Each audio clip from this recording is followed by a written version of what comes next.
యెషయా గ్రంథము 43వ అధ్యాయం. యెషయా గ్రంథము 43వ అధ్యాయం మొదటి వచనం. అందరూ కూడా కలిసి చదువుకుందాం. అయితే యాకోబు నిన్ను సృజించినవాడు యెహోవా, ఇశ్రాయేలు నిన్ను నిర్మించినవాడు చూస్తున్నాడు. నేను నిన్ను సృజించినాను, భయపడకుము, పేరు పెట్టి నిన్ను సృజించినాను, నీవు నా సొత్తు. దేవుని యందు ప్రియమైనటువంటి సహోదరులారా, చేరి వచ్చినటువంటి మీ అందరికీ మరి ఒకసారి నా యొక్క వందనాలు తెలియజేసుకుంటున్నాను. ఈ దినం మనము చదువుతున్నటువంటి ఈ యొక్క లేఖన భాగాన్ని మనం చూసినట్లయితే, పేరు పెట్టి నిన్ను పిలిచి ఉన్నాను. I have called you by name. I have called you by name. నేను నిన్ను పేరు పెట్టి పిలిచి ఉన్నాను. దేవుడు పిలుచుకున్నాడు. ఎవరెవరిని పిలిచినాడు అన్నటువంటి విషయాన్ని మనం కూలంకషంగా కొంచెం ధ్యానించుకుని ముందుకెళ్దాం. మొదటిగా మనం చూసినట్లయితే ఆదికాండం చూడండి, 6వ అధ్యాయంలో. ఆదికాండం 6వ అధ్యాయం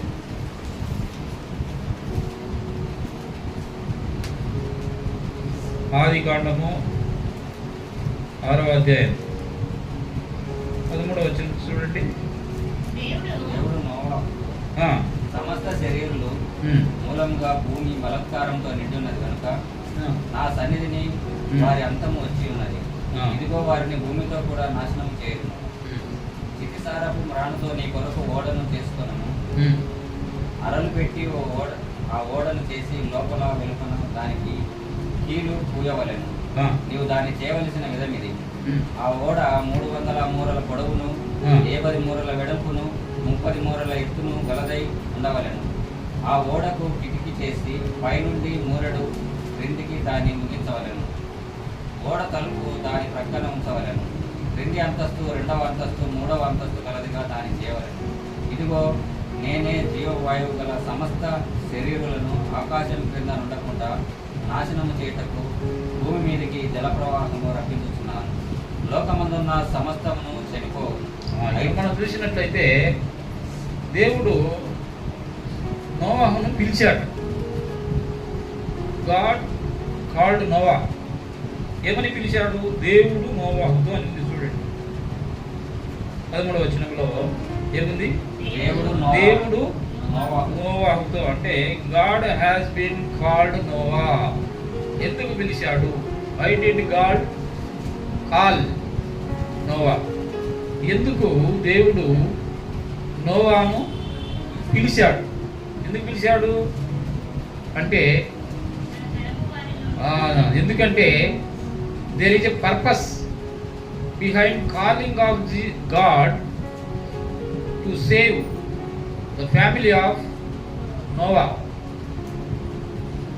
ఆ పిలుపు యొక్క వెనుక ఉన్న ఉద్దేశం ఏంటంటే, నోవాహు యొక్క కుటుంబాన్ని దేవుడు రక్షించుటకు అని మనం అర్థం చేసుకోవాలి. ఏ పరిస్థితులలో దేవుడు నోవాహును, నోవాహు కుటుంబాన్ని రక్షించాలని అనుకున్నాడు అని అంటే, దీన్ని మొదటి వచనం చూడండి. నరులు భూమి మీద విస్తరింపనారంభించిన తరువాత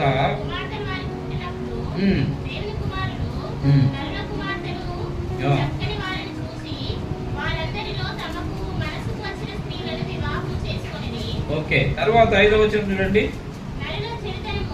నరుల చెడుతనము భూమి మీద గొప్పదని వారి హృదయం యొక్క తలంపులోని ఊహ అంతయు ఎల్లప్పుడూ ఎలాంటిదట? చెడ్డది. ఏంటి చెడ్డది? నరుల యొక్క హృదయము యొక్క తలంపులలోని ఊహ అంతా కూడా కేవలము చెడ్డది.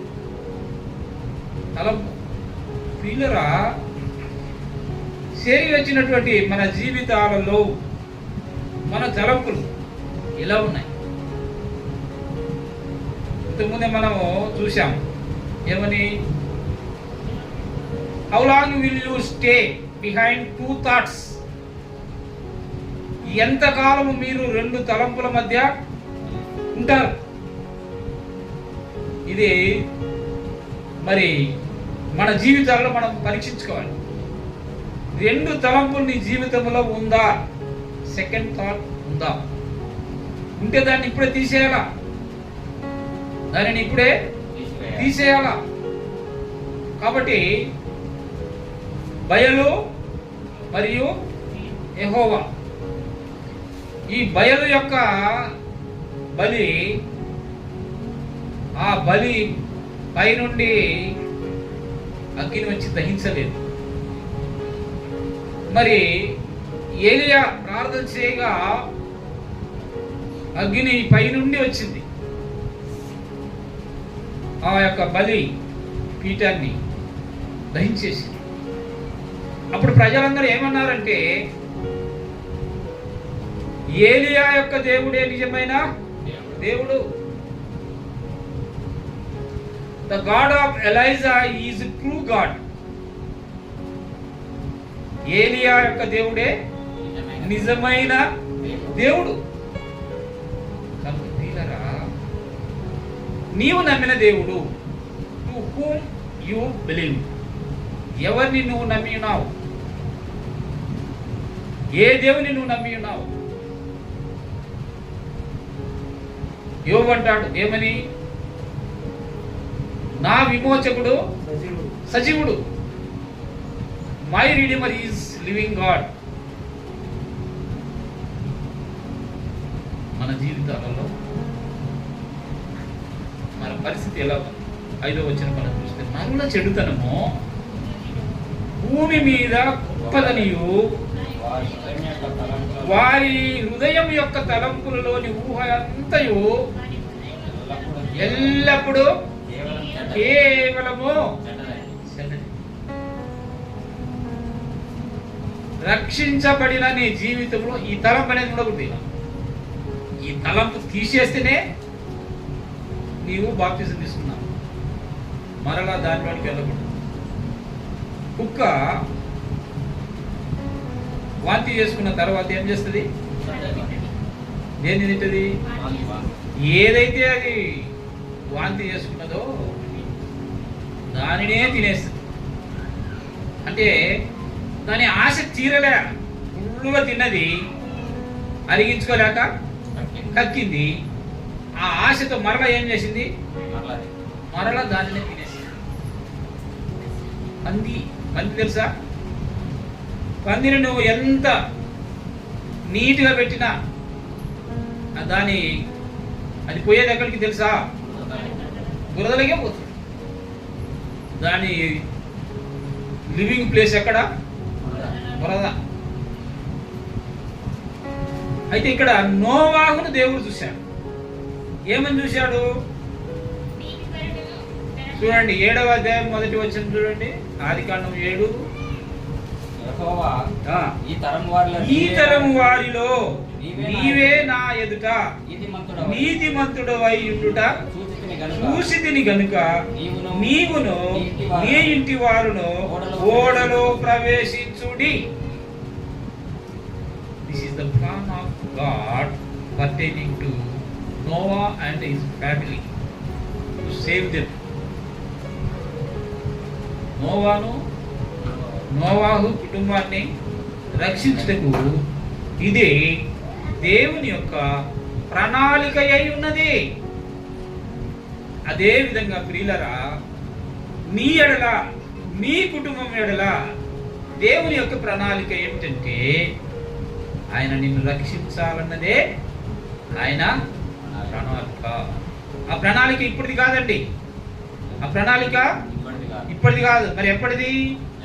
ఆ జగత్తు పునాది వేయబడక మునిపే దేవుడు నీ పక్షంగా కలిగి ఉన్నటువంటి ఆ ప్రణాళిక, ఆ ప్రణాళిక చొప్పున దేవుడు నిన్ను రక్షించాడు. కనుక నీవేం చేయాలి? What is your contribution? నీ కంట్రిబ్యూషన్ ఏంది? విశ్వాస జీవితంలో స్థిరపడాలండి. విశ్వాస జీవితంలో స్థిరపడాలి. ఇక్కడ నోవాహు ఈ తరం వారిలో నీతిమంతుడుగా కనబడ్డాడు. ఇప్పుడు కాదు, అప్పుడు ఎప్పుడు ప్రారంభంలో. కాబట్టి అప్పుడే నోవాహు ఎలా ఉన్నాడట? నీతిమంతుడుగా ఉన్నాడు. దానిని బట్టి దేవుడు అతనిని, అతని కుటుంబాన్ని రక్షించాడు. దేని నుండి రక్షించాడు? జల ప్రళయం నుండి తప్పించాడు. చూసారా? కాబట్టి ఇప్పుడు మనం మొదట చదువుకున్నాం కదా, యెషయా గ్రంథం 43 2వ వచనంలోకి రండి ఒకసారి చూడండి. 2వ వచనం, నీవు జలములలో నుండి దాటినప్పుడు నేను నీకు తోడై ఉందును. చాలు. చూసారా? నీవు జలములలో పడి దాటినప్పుడు లేదా నడుచున్నప్పుడు నేను నీకు తోడై ఉంటాను. అది దేవుడు ప్రామిస్. అది it's a promise of God.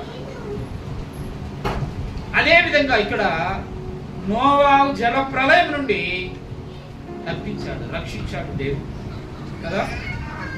కనుక మన జీవితాలలో దేవుడు మనల్ని రక్షిస్తాడు. It's a plan of God to save you from since. పాపముల నుండి నిన్ను రక్షించడానికి దేవుని యొక్క ప్రణాళిక అయి ఉన్నది. చూడండి, హెబ్రీయులకు రాసిన పత్రిక 11వ అధ్యాయంలో మనం చూస్తాం.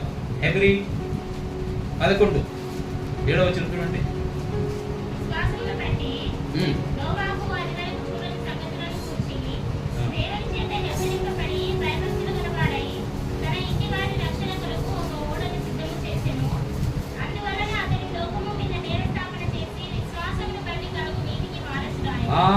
చూసారా ఏమైంది?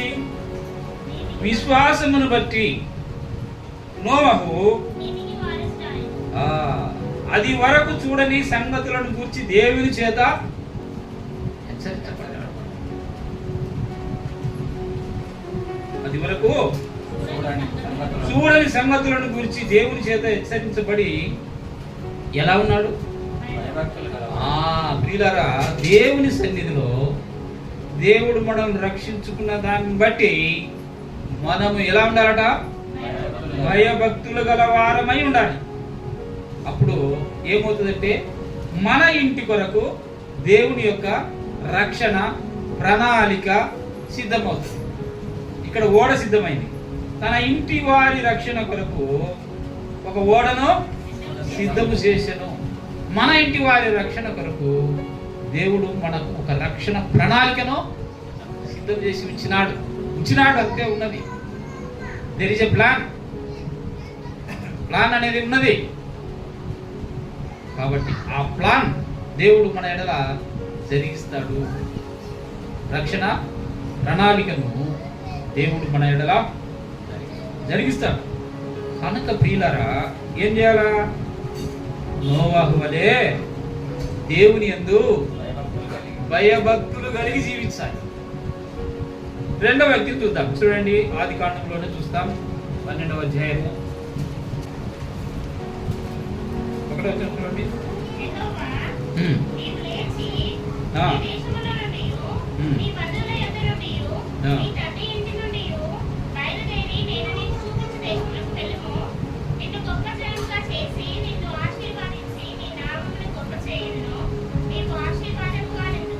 ఇక్కడ మనం చూసినట్లయితే రెండవ మనిషి లేదా రెండవ వ్యక్తి, సెకండ్ పర్సన్,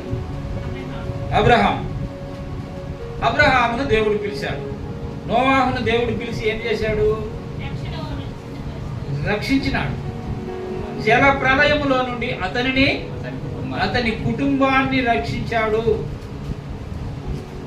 రెండవదిగా మనం చూసినట్లయితే దేవుడు అబ్రహామును పిలిచాడు. ఏమని పిలిచాడు?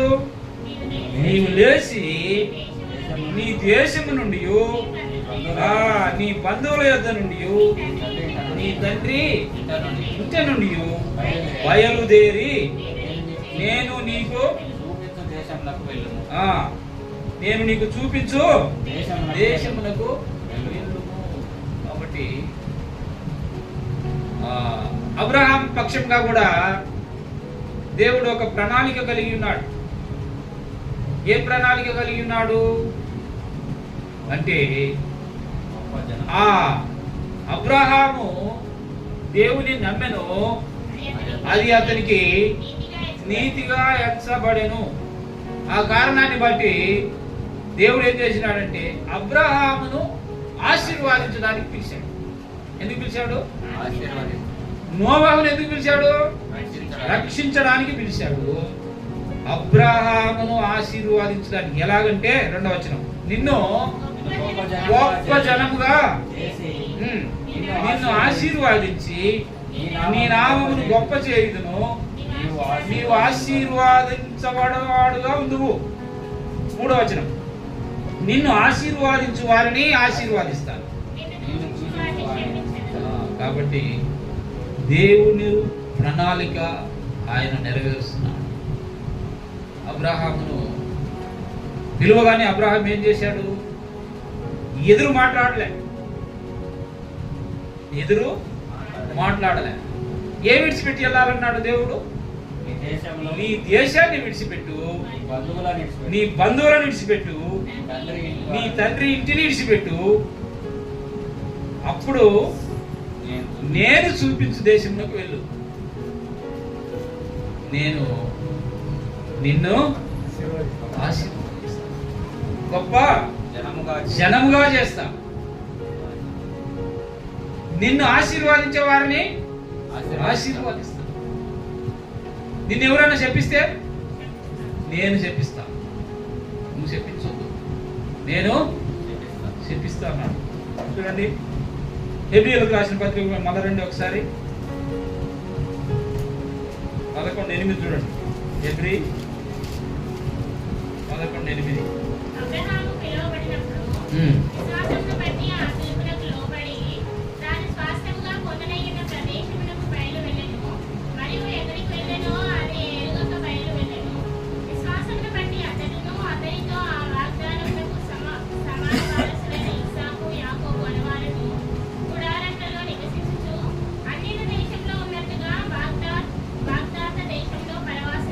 ఇక్కడ మనం చూస్తే అబ్రహాము పిలువబడినప్పుడు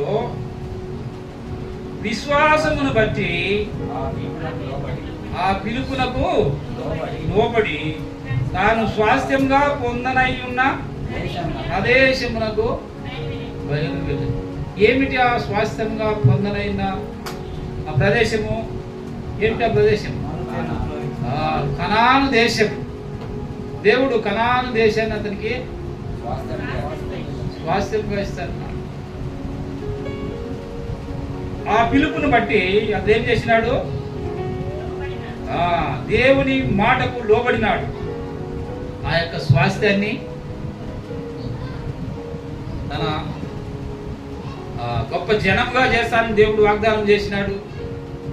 ఆ విధంగానే తన యొక్క వాగ్దానం ప్రకారము తన జనులకు ఈ యొక్క కనాను దేశమును స్వాస్థ్యంగా ఇస్తూ వచ్చాడు.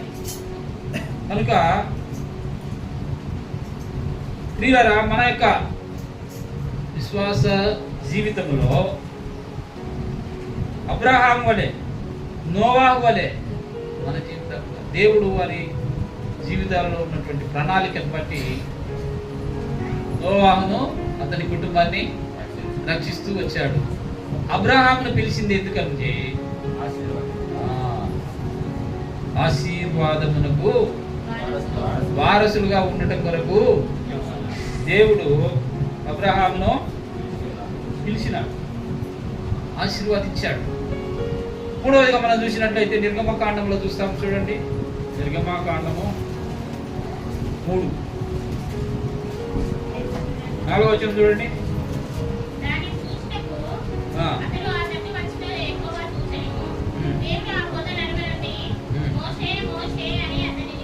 దేవుడు పిలుస్తున్నాడు, దేవుడు పిలుస్తున్నాడు. ఎవరిని పిలుస్తున్నాడు? ఏమని పిలుస్తున్నాడు? యాకోబుని పిలిచాడు. ఏమని పిలిచాడు? అబ్రహాముని పిలిచాడు. ఏమని పిలిచాడు? పేరు పెట్టి పిలిచే దేవుడు. నిన్ను కూడా పేరు పెట్టి పిలుస్తాడు. ఏమని? ఏమని? పేరు పెట్టి పిలుస్తాడు. నీ పేరు పెట్టి పిలుస్తాడు ఆయన. ఎందుకు నీ పేరు ఆయనకు తెలుసు? ఎలా తెలుసు? నీవు ఈ భూమి మీద పుట్టకన్నా మునిపే నిన్ను ఎరిగిన దేవుడు కాబట్టి నీకు ఏం పేరు పెడతారో కూడా తెలుసు దేవుడికి. కొన్ని పేర్లు ఆయనే చెప్పాడు, కొంతమందికి పేర్లు పెట్టమని ఆయనే చెప్పాడు కదా. కాబట్టి అదే విధంగా మనల్ని ఎరిగిన దేవుడు కాబట్టి మన పేరు తెలుసు. ఆయన తెలుసా? తెలియదా? తెలిసి ఏం చేస్తాడు? పేరు పెట్టి పిలుస్తాడు. ఎప్పుడైనా పిలిచాడా? మిమ్మల్ని ఎప్పుడైనా పిలిచాడా దేవుడు? ఇప్పుడు చిన్నప్పుడు పిలిచాడా? పిలుస్తాడు. ఆయన ఎందుకు విశ్వాసం చూస్తే తప్పకుండా పిలుస్తాడు. నువ్వు వినడానికి సిద్ధంగా ఉండాలి. You have to ready to hear the voice of God. దేవుని యొక్క పిలుపును లేదా శబ్దాన్ని వినడానికి నీవు సిద్ధంగా ఉండాలి. సిద్ధంగా ఉండాలంటే ఎప్పుడు సిద్ధంగా ఉంటాం? ఊరికి పోవాలంటే సిద్ధపడి ఉంటాం కదా. అన్ని ముందే సిద్ధపరుచుకొని బ్యాగులు లగేజ్ అంతా చేసుకొని రెడీ ఉంటాం. అదేవిధంగా దేవుని పిలుపు గురించి మనము సిద్ధపడి ఉండాలి. ఎప్పుడు పిలుస్తాడు ప్రభు నన్ను, ఏమని పిలుస్తాడు, ఏం మాట్లాడతాడు నాతోని అని ఏముండాలా? సిద్ధపడి ఉండాలి. అది రండి. దానిని చూసుటకు అతడు ఆ తట్టు వచ్చుట యెహోవా చూశాను. దేవుడు ఆ పొద నడుమ నుండి మోసే మోసే అని అతన్ని పిలిచాడు. పిలిచి ఏం చెప్పింటాడు? 9వ వచనం చూడండి. ఇశ్రాయేలీయుల మొర నిజముగా నా యొద్దకు చేరినది, ఐగుప్తీయులు వారిని పెట్టుచున్న హింస చూచితిని. చూసారా? ఇశ్రాయేలీయులు మొర నిజముగా నా యొద్దకు అంటే ఏం చేసినారు? ప్రార్థన చేసినారు. అది ఎవరు చేశారు? ఇశ్రాయేలు ప్రజలు దేవునికి ప్రార్థన చేశారు, మొర్ర పెట్టారు. ఏమని మొర్ర పెట్టింటారు చెప్పండి? ఏమనంటే బానిసత్వములో నుండి మమ్మల్ని విడిపించు. ఐగుప్తులు ఎలా ఉన్నారంటే వారి పరిస్థితి బానిసలుగా ఉన్నారు. వాళ్ళు పెట్టింది తినాలి, చెప్పింది చెయ్యాలి. చెయ్యకపోతే భోజనం లేదు కనుక అంటే స్వాతంత్రము లేనటువంటి జీవితం జీవిస్తున్నారు. ఏం మాట్లాడాలన్నా కూడా మాట్లాడలేకపోతున్నారు. సొంతంగా ఏమైనా చేద్దామంటే చేయలేనటువంటి పరిస్థితి. అలాంటి పరిస్థితులలో ఇశ్రాయేల్ ప్రజలు ఏం చేసిందంట? నిజముగా ఎలా? నిజముగా మొర్రపెట్టారు. మామూలుగా కాదు, ఏదో నామినల్గా మొర్రపెట్టినాములే. చాలా మంది ఏం చేస్తారు? ప్రార్థన నామంగా చేసేస్తారు, అయిపోయి అంతే. 2 మాటలు చేసి ఆమె నామినల్ ప్రేయర్. కానీ వీళ్ళు ఏమంటున్నారు ఇక్కడ? నిజముగా మొర్రపెట్టిరి. నీ జీవితంలో నిజమైన ప్రార్థన కలిగి ఉండాలి. ఏం కలిగి ఉండాలి? నిజమైన ప్రార్థన కలిగి ఉండాలి. అది ఏంటంటే దేవుని యొద్దకు చేరుతుంది. నిజమైన ప్రార్థన దేవుని యొద్దకు చేరుతుంది. ఏమంటున్నాడు దేవుడు? వారి మొర నిజముగా నా యొద్దకు చేరినది. నీ మొర కూడా నిజముగా దేవుని యొద్దకు చేరాడు. చూడండి, ఈ ఐగుప్తీయులు వారిని పెట్టుచున్న హింస సూచితిని దేవుడు చూసే దేవుడు, దేవుడు వినే దేవుడు, దేవుడు మాట్లాడే దేవుడు, దేవుడు నిన్ను పిలిచే దేవుడు. ఇప్పుడు దాకా మనం ఇంతకుముందు చూసాం, బయలు గురించి చూసాంగా. మొర్ర పెట్టారు, కత్తులతో కోసుకున్నారు, సీరేసుకున్నారు. అయినా అక్కడ నుండి ఏమి రాలేదు. పిలవండి, మార్గమధ్యంలో ఉన్నాడేమో పిలవండి, నిద్రపోతున్నాడేమో లేపండి, అది పరిస్థితి. కాబట్టి ఇక్కడ మన దేవుడు ఏంటి? వినే దేవుడు, చూసే దేవుడు, మాట్లాడే దేవుడు, తర్వాత పిలిచే. కనుక ఇంత గొప్ప దేవుడిని మనం కలిగి ఉన్నాం. How great God we have. ఎంత గొప్ప దేవుడిని మనం కలిగి ఉన్నాం, చూశారా కదా ప్రియులారా?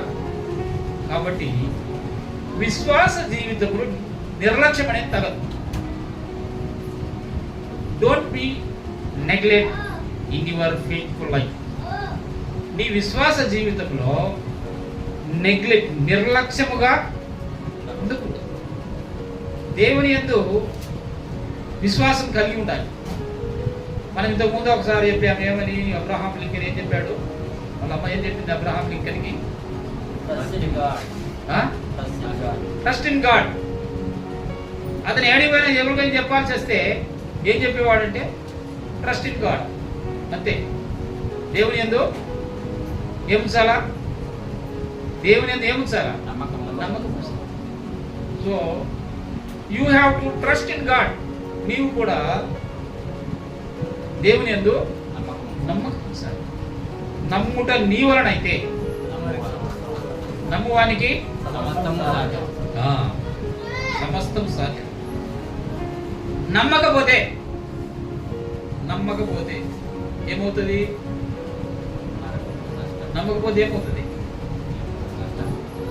కాబట్టి నమ్మాలి. ఎక్కడున్నాం? నిన్ను ఫరో యొద్దకు పంపేదనని పిలుస్తున్నాడు. 10వ వచనంలో, కాగా రమ్ము నీవు ఫరో యొద్దకు పంపేదను, ఇశ్రాయేలీయులైన నా ప్రజలను నీవు ఐగుప్తు నుండి తోడుకొని పోవలెను. అందుకు వారి మొర విన్నాడు, వారి యొద్దకు మోషేను పంపించాడు. ఎందుకు? రక్షణ, డెలివర్, వారి విడుదల కొరకు దేవుడు మోషేను ఏర్పాటు చేసుకున్నాడు. ఎందుకు దేవుడు మోషేను ఏర్పాటు చేసుకున్నాడు అంటే for the deliverance of Israel. Israel యొక్క విడుదల కొరకు దేవుడు మోషేను పిలిచినాడు.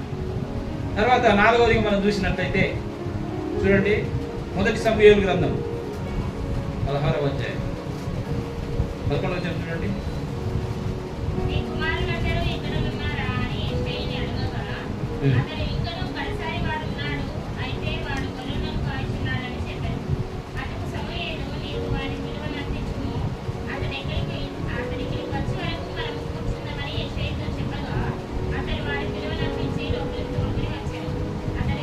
ఇక్కడ మనం చూసినట్లయితే దేవుడు దావీదుని పిలుస్తున్నాడు. అందరినీ ప్రవక్త అయిన సమూయేలు యెషై ఇంటికి వెళ్ళాడు. యెషై కుమారులందరినీ చూశాడు, అభిషేకించడానికి వెళ్ళాడు. పెద్ద కుమారుడు వచ్చాడు. దేవుడు ఏమన్నాడంటే ఇతడు కాదు. రెండవ వాడు వచ్చాడు, ఇతడు కాదు. 7 మంది అయిపోయారు. ఇంకా ఎవరైనా ఉన్నారా? కడవరి వాడు ఎవరైనా అంటే అవును ఉన్నాడు. చూడండి, నీ కుమారులందరూ ఇక్కడ ఉన్నారా అని యెషయాని అడగ్గా అతడు ఇంకను కడసారి వాడు ఉన్నాడు, అయితే వాడు ఏం చేస్తున్నాడు? గొర్రెలు కాయిస్తున్నాడని చెప్పాను. అందుకు సమూయేలు వాని పిలువనంపించుము. కాబట్టి మూడవదిగా మనం చూసినట్లయితే దావీదు, దేవుడు దావీదును పిలిచాడు. ఎందుకు దావీదును పిలిచాడు?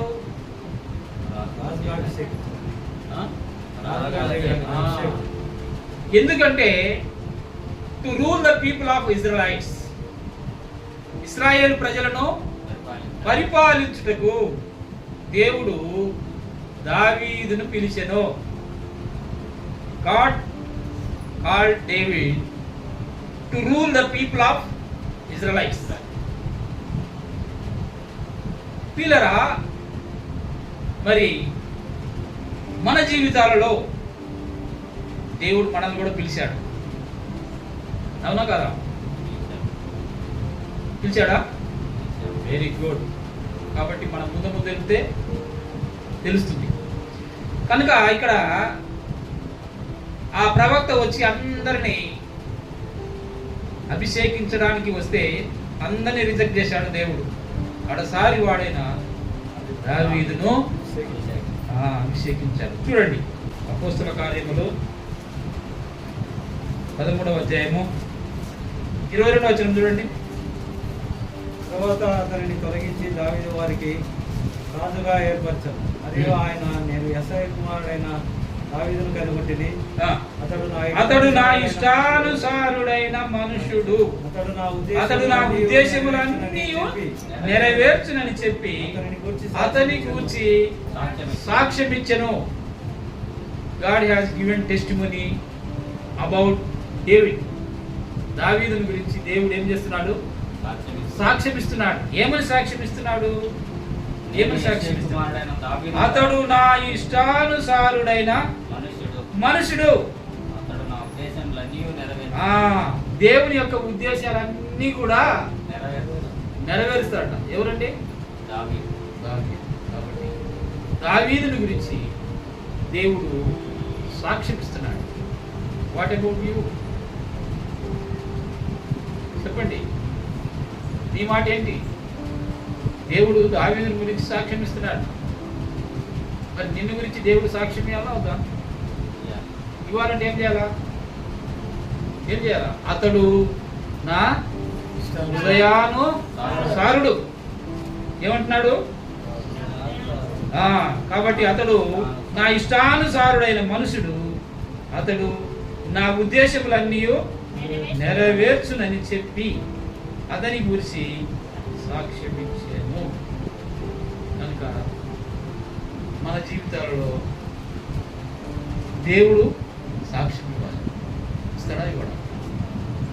ఇస్తాడా? దేవుడు మన గురించి సాక్ష్యం ఇస్తాడా? అది హోప్. We have hope. ఆ నమ్మకం నీవు కలిగి ఉండాలి, నిరీక్షణ కలిగి ఉండాలి.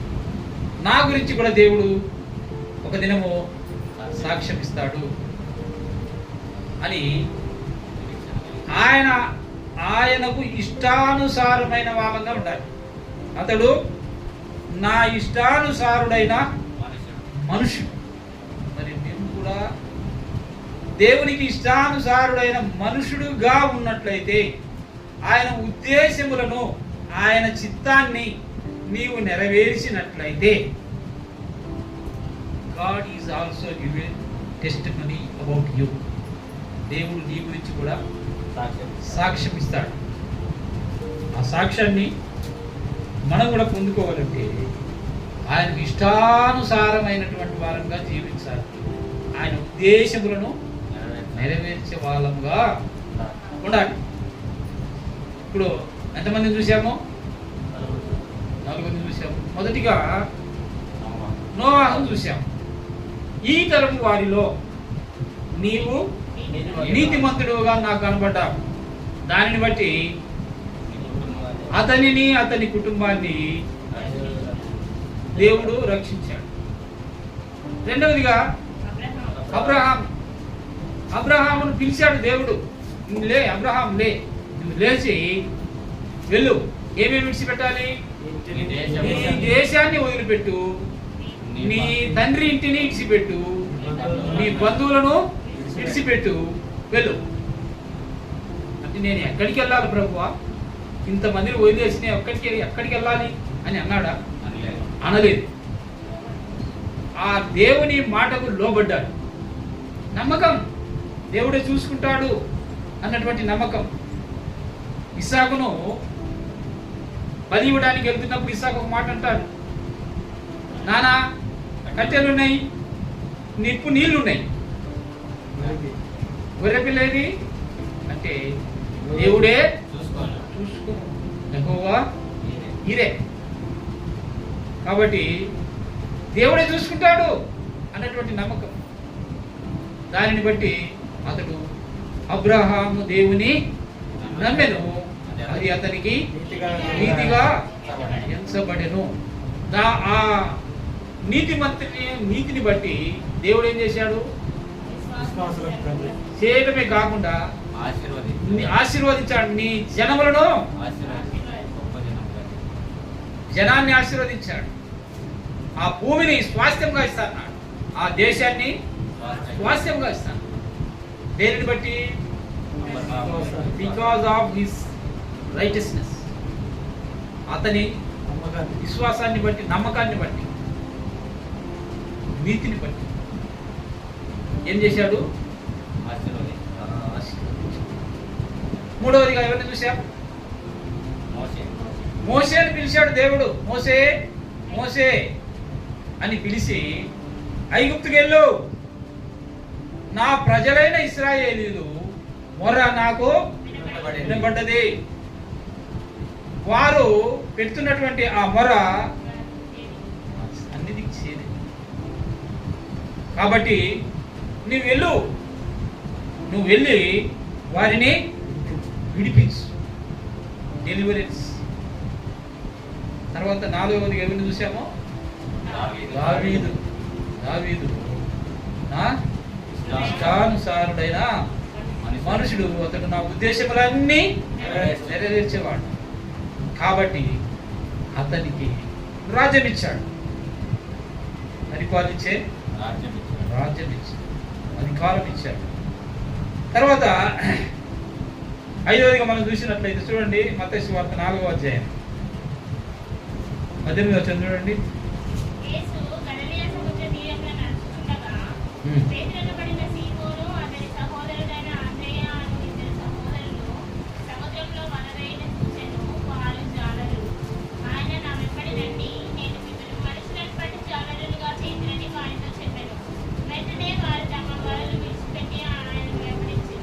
ఇక్కడ మనం చూసినట్లయితే ప్రభు యొక్క శిష్యులు, వాళ్ళని పిలిచాడు దేవుడు. ఎవరిని పిలిచాడు? పేతురు అనబడిన సీమోను, అతని సహోదరుడైన అంద్రేయును. వారు ఏం చేసేవారు? ఏం చేస్తున్నారు? చేపలు పడుతున్నారు. సముద్రంలో వలలు వేయట చూశాను. వారు సముద్రంలో ఏం చేస్తున్నారు? వాళ్ళు చేపలు పట్టే వారిని పిలిచాడు దేవుడు. ప్రభువు వారిని పిలిచాడు. ఎందుకని? మనుషులను పట్టే జాలరులుగా మిమ్మల్ని చేస్తా. ఇక మీకు ఈ చేపలు అవసరమో లేదు, మనుషులను పట్టే జాలరులుగా మిమ్మల్ని చేస్తా అన్నాడు, పిలిచాడు. మరి వాళ్ళు ప్రభువుకు శిష్యులుగా ఉన్నారు. ప్రభువు మరణించిన తరువాత వారు మరలా వెళ్ళారు. ఎక్కడికి వెళ్ళారు? మరలా చేపలు పట్టడానికి వెళ్ళారు. ప్రభు వాళ్ళని ఏం చేశాడు? రండి, నేను మిమ్మల్ని మనుషులను పట్టి జాలరులుగా చేస్తానంటే, మరి 3.5 సంవత్సరాలు ప్రభువుతో ఉన్నటువంటి వారు ఆ ఎక్స్పీరియన్స్ అంతా పోగొట్టి ఆయన లేకపోగానే ఏమైనా మళ్ళా మొదటి పనికి వెళ్ళారు. మరలా పిలిచాడు దేవుడు, ప్రభు మరలా వారి మధ్యకు వచ్చాడు. వచ్చి, పిల్లలారా, భోజనమునికి మీ యొద్ద ఏమైనా ఉన్నదా అని అడిగాడు. మా యొద్ద ఏమీ లేదు. రాత్రి అంతా మేము ఈ సముద్రంలో శ్రమపడి చేపలు పట్టడానికి వస్తే ఒక్క చేప కూడా దొరకలే. అయితే రైట్ సైడ్ ఏంటి? అప్పుడు ఏమైంది? విస్తారంగా చేపలు పడ్డాయి. 153 గొప్ప చేపలు పడ్డాయి. అప్పుడు యోహాన్ అన్నాడు పేతురుతో, ఆయన ఏ ప్రభు, ఆయన ప్రభు సుమి అన్నాడు. పేతురు దిగంబరిగా ఉండటం బట్టి సముద్రంలోకి వాళ్ళు లాగలేకపోయినారు బయటికి. అన్ని చేపలు పడ్డాయి, గొప్ప చేపలు. వాళ్ళు బయటికి రాగానే కట్టెలును, నిప్పును, రొట్టె, చేపలు ఉన్నాయి. కాబట్టి అప్పుడు ప్రభు పేతురుతో అంటాడు, పేతురు, నీవు నన్ను ప్రేమించుచున్నావా? అవును ప్రభు, నీకే తెలుసు అన్నాడు. రెండోసారి అన్నాడు, మూడోసారి అన్నాడు, నీవు నా గొర్రెలను మేపు, నా గొర్రెలను మేపు అన్నాడు. ఆ గొర్రెలు ఎవరు? ప్రజలే. తర్వాత అపోస్తలుల కార్యం 1వ అధ్యాయంలో, తర్వాత 2వ అధ్యాయంలోకి వచ్చిన తర్వాత ఆయన ప్రసంగం చేశాడు. ప్రసంగము చేశాడు. పెంతెకొస్తున్నాడు. ఆ ప్రసంగాన్ని విన్నటువంటి వారిలో ఒక్కరోజే 3000 మంది మారు మనసు పొంది సంఘంపై ఏర్పడ్డారు. ఇప్పుడు ప్రభువు ఏర్పాటు చేసుకున్నటువంటి ఆ ఉద్దేశము, చిత్తము ఇప్పుడు నెరవేరుతుంది. ఇప్పుడు దాకా లేదు. ఇప్పుడు దాకా ప్రభువుతో కూడా తిరిగినారు. మరి ఆయన అద్భుతాలు, ఆశ్చర్యక్రియలు అన్ని చూశారు. ఆయన లేకపోగానే మళ్ళా అయితే మరలా పిలిచి నా గొర్రెలను మేపు అనగానే ఒక్కరోజే సంఘం, ఆది సంఘం 3000 మందితో ఏర్పాటైంది. అప్పుడు పిలిచిన పిలుపుకు ప్రతిఫలం ఎప్పుడు వచ్చింది? ఇప్పుడు వచ్చింది. మనుషులను పట్టే జాలరులుగా మారినారు. కాబట్టి మన జీవితాలలో కూడా దేవుడు అద్భుతాలు చేస్తాడు. మనం ఎప్పుడో సువార్త, ఎక్కడో సువార్త ప్రకటిస్తే మనం ప్రకటించిన వెంటనే నీకు కార్యం జరగకపోవచ్చు. తరువాత అక్కడ దేవుడు కార్యం చేస్తాడు. అప్పుడు నీకు ఆశ్చర్యం అనిపిస్తుంది. నీ గురించి అప్పుడు వాళ్ళు చెప్తారు, రక్షించబడినటువంటి వాళ్ళు, నువ్వు మర్చిపెట్టావు. అలాంటి వ్యక్తి నాకు సువార్త చెప్పాడు, ఆయనను బట్టి నేను రక్షించబడ్డాను అని నీకు చెప్పడు. ఎవరికి చెప్తాడు? అక్కడ ఉన్నటువంటి వారికి.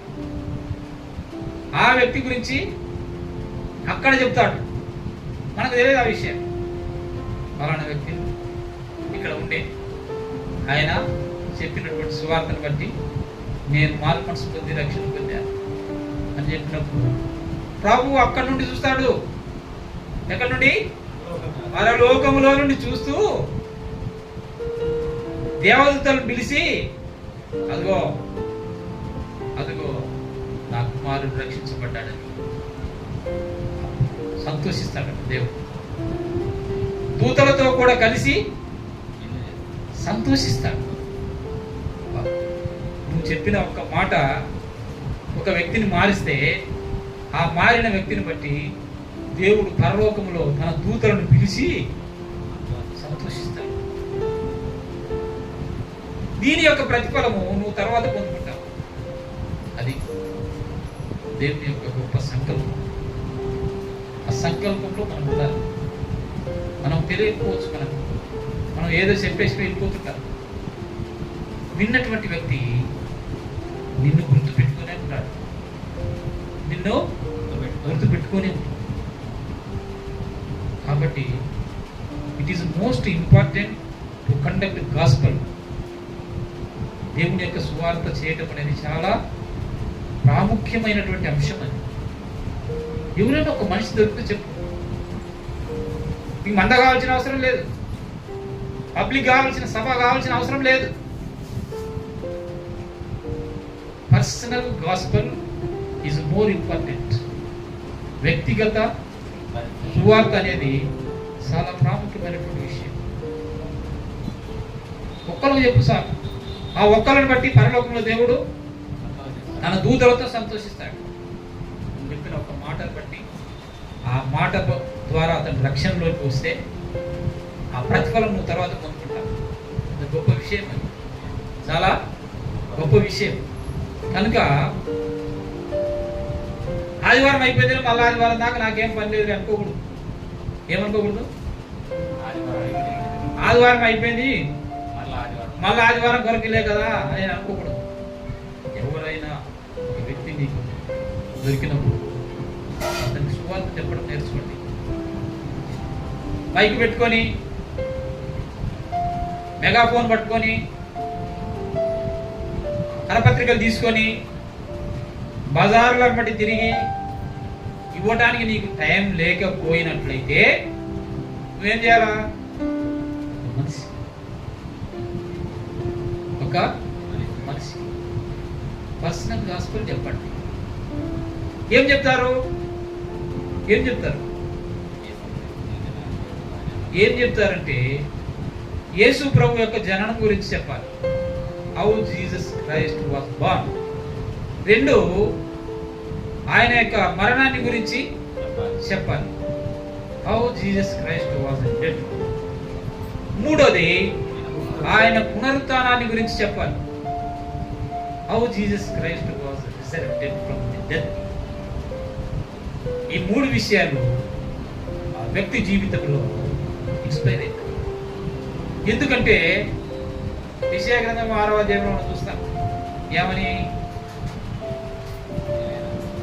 ఏలైనగా 9:6లో ఏలైనగా మనకు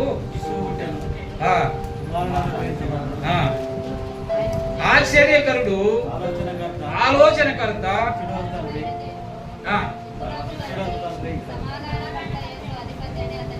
ఆయన ఎవరంట? ఆశ్చర్యకరుడు, అద్భుత కరుడు, ఆశ్చర్య క్రియలు చేసేవాడు. ఆయన యొక్క జననం ఆశ్చర్యము, ఆయన యొక్క మరణం ఆశ్చర్యము, ఆయన యొక్క పునరుత్థానం ఆశ్చర్యం. ఈ ప్రపంచంలో అది జరగలే, అందుకే ఆయన ఆశ్చర్యకరుడు. యేసు ప్రభు పుట్టకన్నా ముందు 700 సంవత్సరాల క్రితమే ప్రవక్త అయిన యెషయా ద్వారా ప్రవచించబడింది ఆయన ఆశ్చర్యకరుడు అని, అద్భుతకరుడు అని, బలవంతుడైన దేవుడు అని, నిత్యుడగు తండ్రి అని, సమాధానకర్త, అధిపతి అని. ఎప్పుడు? ఆయన పుట్టకన్నా మునుపు 700 సంవత్సరాల క్రితం. కాబట్టి దీన్ని చెప్పాలి. ఈ 3 విషయాలు. ఆయన ఆశ్చర్యకరుడు, ఆయన జన్మాశ్చర్యము, ఆయన మరణం ఆశ్చర్యము, ఆయన పునరుత్థానము ఆశ్చర్యం. ఈ ప్రపంచంలో ఎవరికి అది సంభవించలేదు ఎక్సెప్ట్ జీసస్ క్రైస్ట్ అని చెప్పాలి. ఎక్కడున్నాము?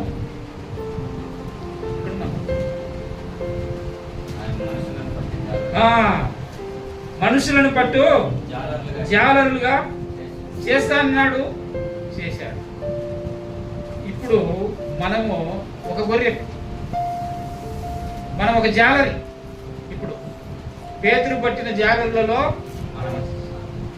మనుషులు పట్టింది కదా పేతురు, వారిలో మనం ఒక మనిషి లేదా గొర్రె. అది తర్వాత మనం చూసినట్లయితే చూడండి, అపోస్తల కార్యం 9వ అధ్యాయం 15వ వచనం చూడండి. 9:15.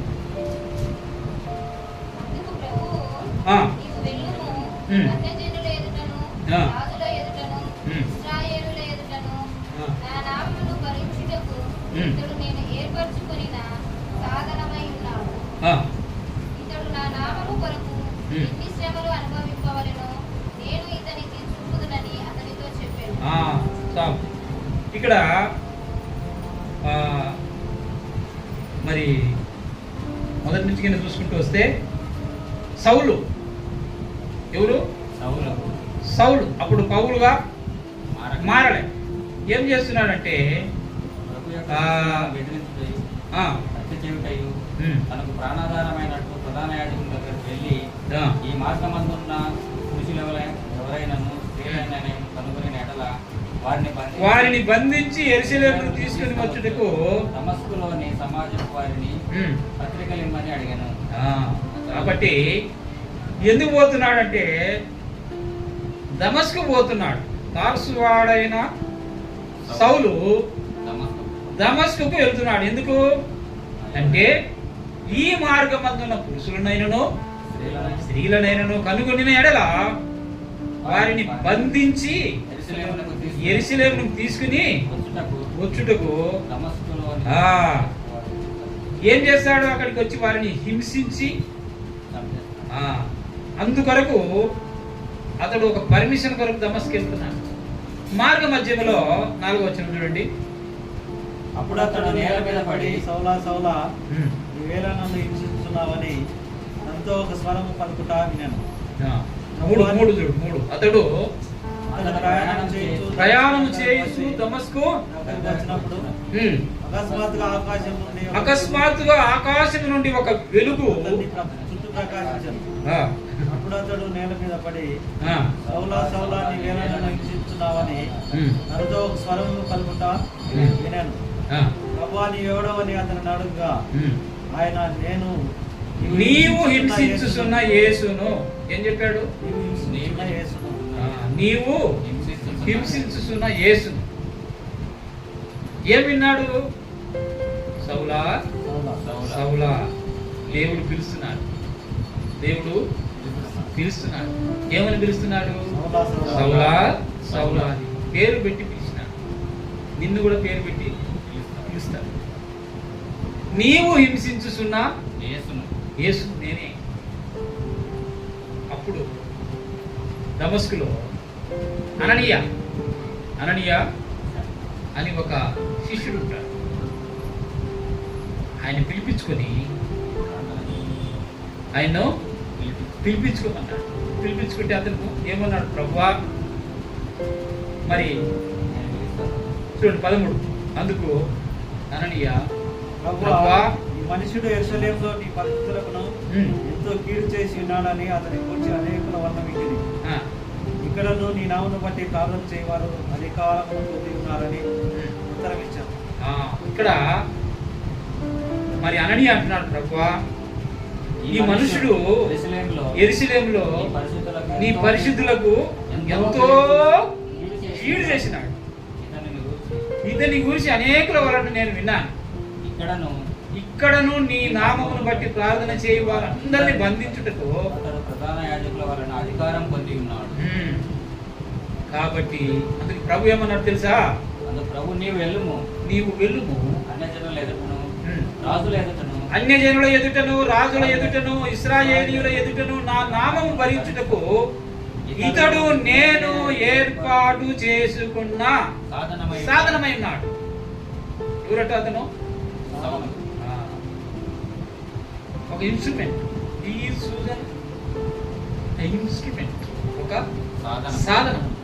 నేను ఏర్పాటు చేసుకున్న ఒక సాధనమైనాడు. కాబట్టి దేవుడు పిలుపు ఎవరిని పిలిచాడు చెప్పండి? అవును, దేవుని యొక్క భయభక్తులు కలిగినటువంటి వాడా? సంఘమును హింసించేవాడు. పురుషులని స్త్రీలని తేడా లేకుండా అందరిని బలవంతంగా పట్టుకొచ్చి హింసించే వాడిని దేవుడు ఏం చేశాడు? పిలిచాడు. దేవుడు పిలిచాడు. ఎంతమంది ఏంటారు? 6 మంది. ఎవరెవరు చెప్పండి? నోవాహు, అబ్రహాము, మోసే, దావీదు, పేతురు, అంద్రెయ, తర్వాత పౌలు. నిన్ను కూడా పిలుచుకున్నాడు తెలుసా దేవుడు? వీళ్ళనే కాదు, నిన్ను కూడా దేవుడు పిలుచుకున్నాడు. మీకు తెలుసా ఆ విషయం? దేవుడు మిమ్మల్ని పిలుచుకున్నాడు. ఆ విషయం తెలుసా? చూడండి, 1 కొరింథీ పత్రిక 1వ అధ్యాయం 9వ వచనం చూడండి.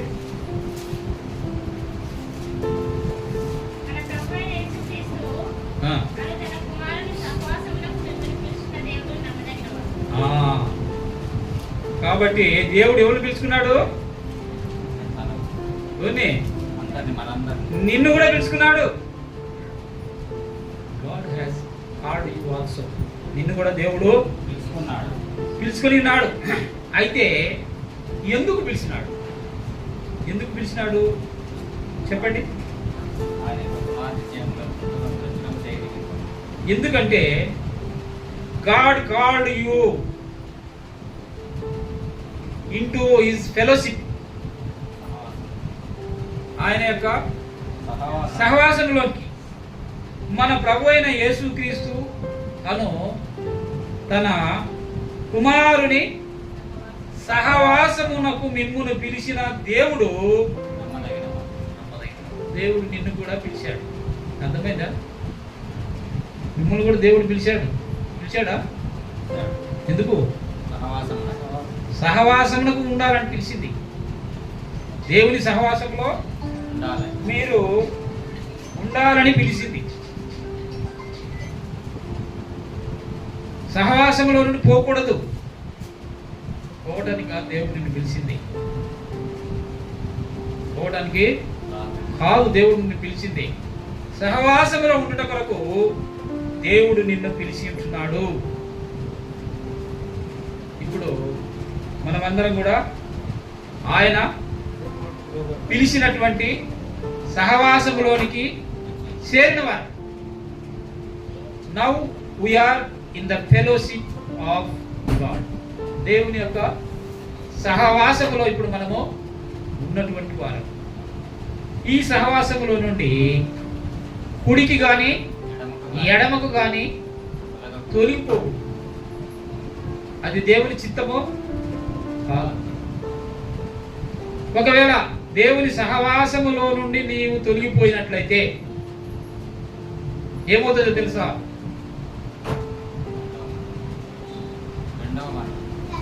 ఏమవుతుందంటే ఒక వ్యక్తిని మీకు చెప్తాను. సంసోనును దేవుడు ఏర్పాటు చేసుకున్నాడు. ఎందుకు ఏర్పాటు చేశాడు సంసోనును దేవుడు? తన ప్రజలైన ఇశ్రాయేలీయులను ఫిలిస్తీయుల చేతిలో నుండి రక్షించడానికి దేవుడు సాంసన్ను ఏర్పాటు చేసుకున్నాడు. అయితే సాంసన్ ఏం చేశారంటే శరీరాశకు లోనై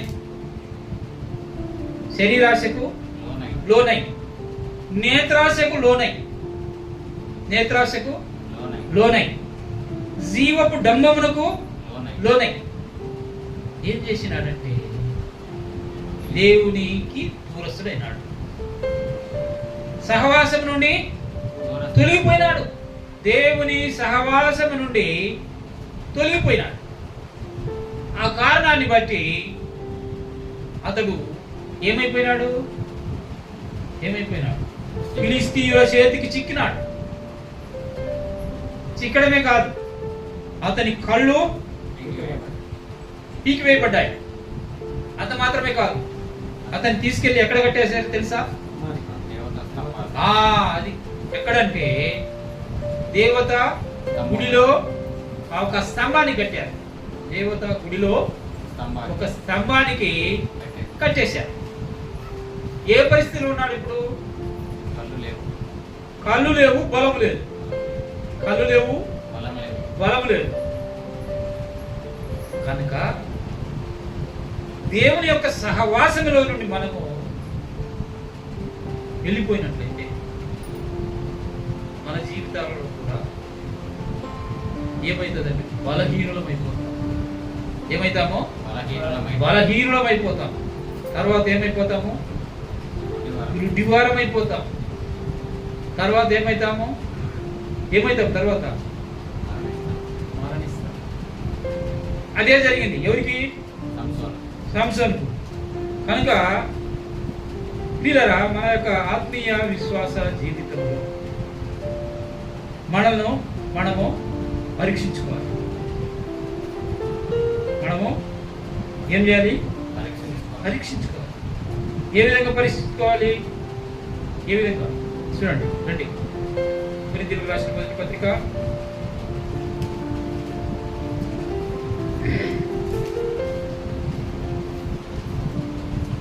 28 చూడండి. కొరింథీయులకు రాసిన మొదటి పత్రిక 11వ అధ్యాయము. కాబట్టి ప్రతి మనిషిలో తను తాను పరీక్షించుకొనవలెను. అలాగు చేసి ఆ రొట్టెను తిని ఆ పాత్రలోనిది త్రాగువాడు. ప్రభు శరీరమని వివేచింపగా తిని త్రాగువాడు తన శిక్షావిధి కలుగుటకే తిని త్రాగుచున్నాడు. ఇందువలననే మీలో అనేకులు బలహీనులను రోగులునై ఉన్నారు. చాలా మంది నిద్రించుచున్నారు. ఈ 3 విషయాలు, ఏ 3 విషయాలు? బలహీనుడు, రోగి, నిద్రించుట సంసోను జీవితంలో జరిగింది. మొదట తన బలం పోగొట్టుకున్నాడు. దేని వలన? శరీరాశ వలన. వేశ్య దగ్గరికి వెళ్ళి ఏమైంది? తన బలాన్ని పోగొట్టుకున్నాడు. తర్వాత ఏమైంది? కళ్ళు పోయినాయి, అంటే రోగం వచ్చేసి. కళ్ళు పోవటం అంటే ఒక రోగమే కదా. కళ్ళు పోయినాయి, రోగం వచ్చేసి. తర్వాత ఏమైంది? మరణించినాడు, నిద్రించినాడు. దేని వలన అంటే అయోగ్యత. ఏమిటి? అయోగ్యతను బట్టి, అన్వర్ది. అయోగ్యతను బట్టి ఏమైంది? ఈ 3 కూడా. కాబట్టి ఎవడు అయోగ్యంగా, 27వ వచనం, కాబట్టి ఎవడు అయోగ్యంగా ప్రభు యొక్క వాడు ప్రభువు యొక్క శరీరమును గూర్చియు రక్తమును గూర్చియు అపరాధి అగును. అది కనుక ప్రభువు శరీరమని వివేచింపక తిని త్రాగువాడు ఏమవుతాడట? శిక్షావిధి. మొదట ఏమవుతాడు? బలహీనుడు అవుతాడు. రెండవది రోగి అవుతాడు. మూడవది నిద్రిస్తాడు. కనుక ప్రియులారా, మన ఆత్మీయ విశ్వాస జీవితానికి ఈ 6 విషయాలు మనం అన్వయించుకోవాలి. మొదటిది ఏంటి? నోవా. నోవా అంటే దేవుడు నోవాహును పిలిచింది తనను, తన కుటుంబాన్ని రక్షించుకోవడం కొరకు. కారణం ఏంటంటే ఆ తరం వారిలో నోవాహు మాత్రమే నీతిమంతుడుగా కనబడ్డాడు దేవునికి. రెండవదిగా మనం చూసినట్లయితే అబ్రహాము దేవుడు పిలిచాడు, నువ్వులే, నీ దేశాన్ని వదులు, నీ తండ్రి ఇంటిని వదులు, నీ బంధువులను వదులు అంటే వదిలిపెట్టాడు. దేవుని నమ్మాడు కాబట్టి అతనికి ఆశీర్వాదం వచ్చింది. తర్వాత మూడవదిగా చూసినట్లయితే దేవుడు ఎవరిని పిలిచాడు? మోషేని పిలిచాడు. ఐగుప్తుకు వెళ్ళు, నా ప్రజలు వారు పెడుతున్నటువంటి మొర నాకు వినపడ్డది, నిజముగా వారు చేయు మొర నాకు వినపడింది, కావున నీవు వారిని విడిపించాడు. దేవుడు మోషేను పిలిచి ఇశ్రాయేలు ప్రజలను విడిపించాడు. నాలుగవదిగా దావీదును పిలిచాడు. ఎక్కడి నుండి పిలిచాడు? గొర్రెల కాపరిగా ఉన్నటువంటి దావీదును పిలిచి రాజుగా చేశాడు. తన ప్రజలను పరిపాలించుటకు రాజుగా చేసినాడు. ఐదవదిగా మనం చూసినట్లయితే పేతురును అంద్రేయును పిలిచినాడు. దేనికి పిలిచినాడు? మనుషులను పట్టు జాలరులుగా చేస్తానని పిలిచాడు. తర్వాత ఆరవదిగా చూసినట్లయితే పౌలును పిలిచాడు. పౌలుని పిలిచి ఏం చేశాడు? నా సాధన అంటే శ్రమలు అనుభవించడానికి, ఇబ్బందులు, కష్టాలు, సువార్త విషయంలో ఎన్నో శ్రమలు అనుభవించడానికి నేను ఇతనిని ఏర్పాటు చేసుకున్న ఒక సాధనం అని పిలిచాడు. ఏడవదిగా ఎవరిని పిలిచాడండి? ఏడవదిగా మిమ్మును పిలిచినాడు. ఎందుకు మిమ్మును పిలిచినాడు అంటే కాబట్టి ఆయన సహవాసములో ఉండటానికి మిమ్మల్ని పిలిచాడు. కనుక ఇప్పుడు మనల్ని మనం పరీక్షించుకోవాలి. అలాగ చేసి ఆ రొట్టెను తిని ఆ పాత్రలోని తాగాలి. కాబట్టి ఆయన సహవాసం అనేది మరి అపోస్తల కార్యం 2వ అధ్యాయం 42లో మనం చూస్తాం. వీరు అపోస్తలుల బోధ ఎందును, సహవాసమందును, రొట్టె విరుచుట ఎందును, ప్రార్థన చేయుట ఎందును ఎడతెగక ఉండిరి. దీని వరకు ప్రభువు మిమ్మును పిలిచాడు. ఆ విషయాన్ని మనం జ్ఞాపకం చేసుకొని మరి ఆయనకు నమ్మకంగా జీవించాలి. ప్రార్థన చేసుకుందాం. అందరూ కూడా మోకరించండి.